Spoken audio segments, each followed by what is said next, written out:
जी हाँ, नमस्कार दोस्तों, स्वागत करते हैं आप सभी को आपका यूट्यूब चैनल टारगेट भोजपुरी। जी बता दें कि भोजपुरी के हिट मशीन खेसारी लाल यादव जी का एक बहुत ही हाई लेवल का वोल्बम सॉन्ग आप सबके बीच आ रहा है। जी हाँ दोस्तों, हीरौआ बम गाने का बोलो जो कि कांवड़ गीत है 2023 का सबसे सुपर हिट गाना होने वाला है। खेसारी लाल यादव जी और शिल्पी राज सॉन्ग को मिलकर पूरा किए हैं और खेसारी म्यूजिक वर्ल्ड यानी कि उनके खुद के ऑफिशियल चैनल के माध्यम से कल सुबह 6 बजे देखने को मिल रहा है। जी हाँ दोस्तों, हीरौआ बम गाने का बोल है और खेसारी म्यूजिक वर्ल्ड से कल सुबह 6 बजे यानी भोरे भोरे रिलीज हो रहा है। बहुत ही हाई लेवल, बहुत ही गजब का है, जो कि मुकेश यादव जी गीत को लिखे और विकास यादव जी का म्यूजिक है।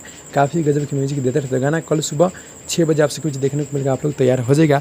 जितने भी खेसारी यादव जी को चाहने वाले भाई लोग देख रहे हैं, आप लोग मेरे चैनल को सब्सक्राइब कर नोटिफिकेशन बेल आइकन आप लोग पे कर दीजिएगा ताकि आप लोग को नोटिफिकेशन मिलता रहेगा। जी हाँ दोस्तों अपडेट जाने का कैसा लगा आप लोग कमेंट में कमेंट कीजिए और कल सुबह हीरौआ बम गाने को सुनने के लिए आप लोग ढेर सारा प्यार आशीर्वाद दीजिएगा। इस गाने को ढेर सारा यानी कि इस गाने को भी ट्रेंडिंग में ले चलना है, यानी खेसारी म्यूजिक वर्ल्ड से आ रहा है गाना, तो इसको भी ले चलना है आप लोग को दुआ और सपोर्ट की वजह से। जी हाँ दोस्तों, तो भाई लोग मिलते हैं अगली वीडियो में, तब तक के लिए धन्यवाद।